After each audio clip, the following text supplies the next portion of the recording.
प्रिय छात्रों, पूर्व की कक्षा में हमने आप लोगों को शोध शब्दार्थ विमर्श के संबंध में प्रकाश डाला था। अब आज वाङ्मय शब्दार्थ विमर्श पर चर्चा होगी। वाङ्मय के दो भेद हैं, एक है शास्त्र और दूसरा है काव्य। चतुर्दश विद्याओं में ऋग्वेद, यजुर्वेद, सामवेद, अथर्ववेद, शिक्षा, कल्प, निरुक्त, व्याकरण, छंद, ज्योतिष, मीमांसा, न्याय, धर्मशास्त्र और पुराण, ये चतुर्दश विद्याएं हैं। इन चतुर्दश विद्याओं को शास्त्र कहा गया है। वाङ्मयं हि द्विधा प्रोक्तं शास्त्रं काव्यं च भेदतः विद्यां चतुर्दशीत्यादिं शास्त्रभेदे विदुर्बुधाः। सहृदयों को लोकोत्तर आह्लाद प्रदान करने वाला काव्य कहा जाता है, जो दो प्रकार का होता है, दृश्य काव्य और श्रव्य काव्य। नाटक और काव्य की रचना प्रक्रिया और आह्लादक तत्व आदि पर निर्मित विधान साहित्य शास्त्र कहा जाता है। इस संबंध में कहा गया है, दृश्य श्रव्याति भेदेन काव्याह्लादकं परं साहित्यस्य च शास्त्रं तद विधानं नाट्यकाव्ययोः। साहित्य और वाङ्मय ये दोनों शब्द वाणी की अभिव्यक्ति की सूचक हैं। इसमें विशेषण के रूप में यदि किसी विषय आदि को रखा जाता है, तब यह शब्द उस विषय पर आधृत वाणी की अभिव्यक्ति का वाचक हो जाता है। जैसे वैदिक वाङ्मय, लौकिक वाङ्मय, पौराणिक साहित्य और प्राकृत वाङ्मय इत्यादि। अर्थ संकोच के कारण जब केवल साहित्य शब्द का प्रयोग किया जाता है, तब उससे रचनात्मक साहित्य का बोध होता है। हित का साधन होने, हित का साधक होने अथवा शब्द और अर्थ के सहभाव के कारण इसे साहित्य कहा गया है। वक्रोक्ति जीवितम में आचार्य कुंतक ने साहित्य की परिभाषा इस प्रकार दी है, उसे सुने। कहा कि हितेन सहितं चैतत साहित्यं वार्थ शब्दयोः वक्रोक्ति जीविते ग्रंथे कुंतकस्य मतं यथा साहित्यमनयो शोभाशालितां प्रतिकाप्यसौ अन्यूनानति रिक्तत्वं मनोहारिण्यवस्थितिः।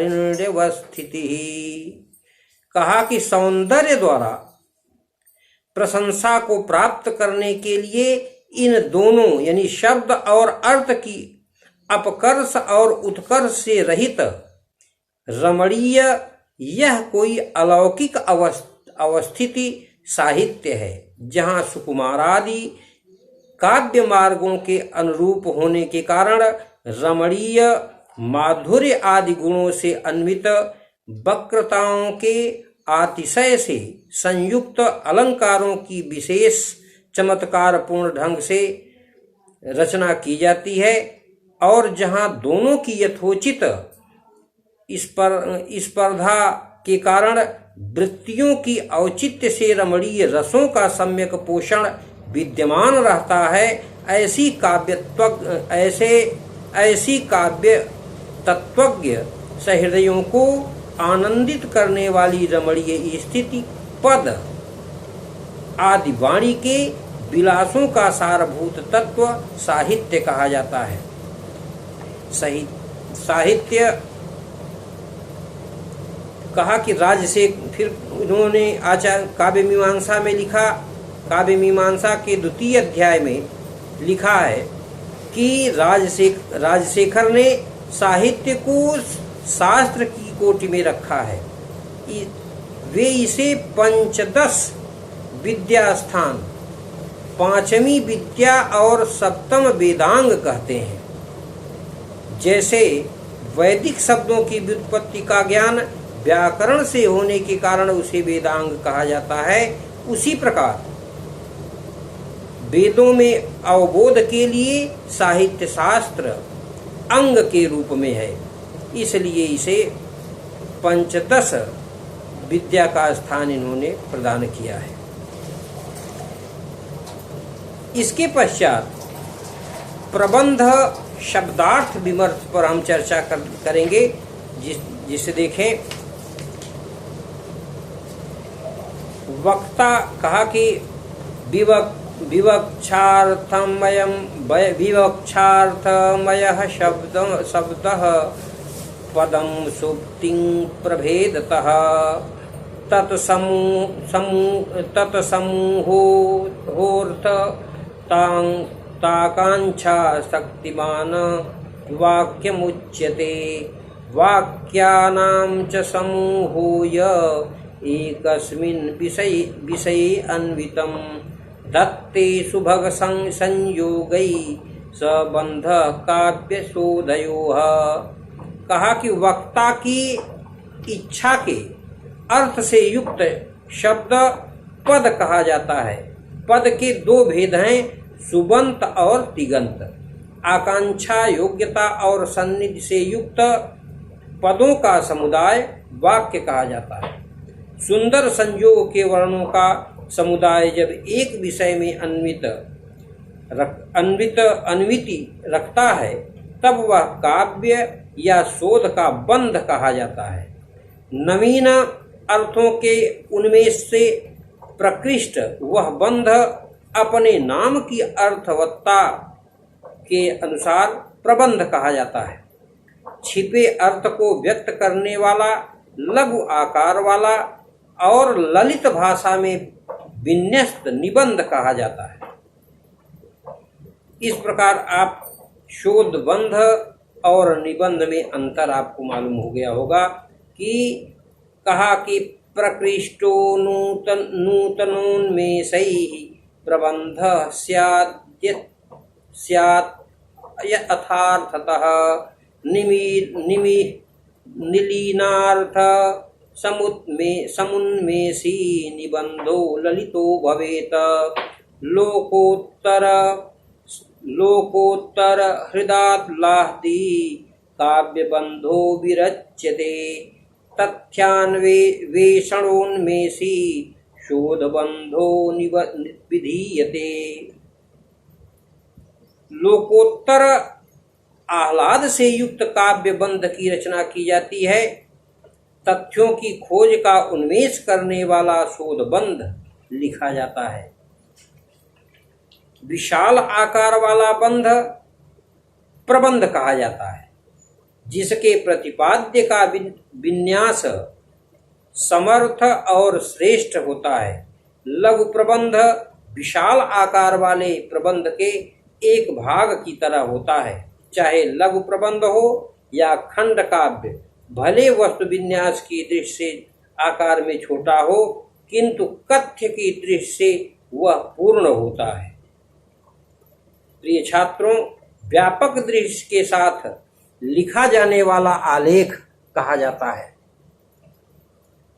इसका विन्यास आकर्षक होने के साथ अनुसंधान का संस्पर्श करने वाला होता है। निबंध स्नेहिल भावना से युक्त और उदात्त जीवन मूल्यों पर आधारित होता है। शोध पत्र में अनुसंधान योग्य नवीन तथ्य अपेक्षित होता है। इस संबंध में कहा गया है कि निबंधो भावना स्निग्धः श्रेष्ठ मूल्याश्रितो भवेत्। शोध पत्रे अनुसंधेयं तथ्यं नूनं पेक्षते। कहा कि निबंध स्नेहिल भावना से युक्त और उदात्त जीवन मूल्यों पर आधारित होता है। शोध पत्र में अनुसंधान योग्य नवीन तथ्य अपेक्षित होता है। आलेख्य निबंध और शोध पत्र का मिश्र रूप भी कभी कभी दिखाई देता है। वैयाकरण आचार्य राम प्रसाद त्रिपाठी, आचार्य पंडित रघुनाथ शर्मा, आचार्य पंडित गिरधर शर्मा चतुर्वेदी, पंडित मथुरानाथ शास्त्री आदि विद्वानों ने प्रायः ऐसे मिश्र रूपों का भी प्रणयन किया है। लघु और दीर्घ प्रबंध में खंड काव्य और महाकाव्य जैसा अंतर होता है, जो विधा और वस्तु पर आधारित होता है। शोध पत्र शोध प्रबंध के एकांश की तरह होता है, परंतु शोध प्रबंध उचित अध्यायों में विभक्त कर लिखा जाता है। शोध प्रबंध के बारे में कहा कि शोधपत्रं प्रबन्धस्य चैकांशाधृतमश्नुते युक्ताध्याय विभागैश्च प्रबंधो लिख्यते परः। कहा शोध पत्र शोध प्रबंध के एकांश की तरह होता है, किंतु शोध प्रबंध उचित अध्यायों में विभक्त करके लिखा जाएगा। अगली कक्षा में अब आप लोगों को शोध निर्देशक की अर्हता पर विमर्श किया जाएगा कि शोध निर्देशक की अर्हता का विवेचन किस प्रकार किया जाए।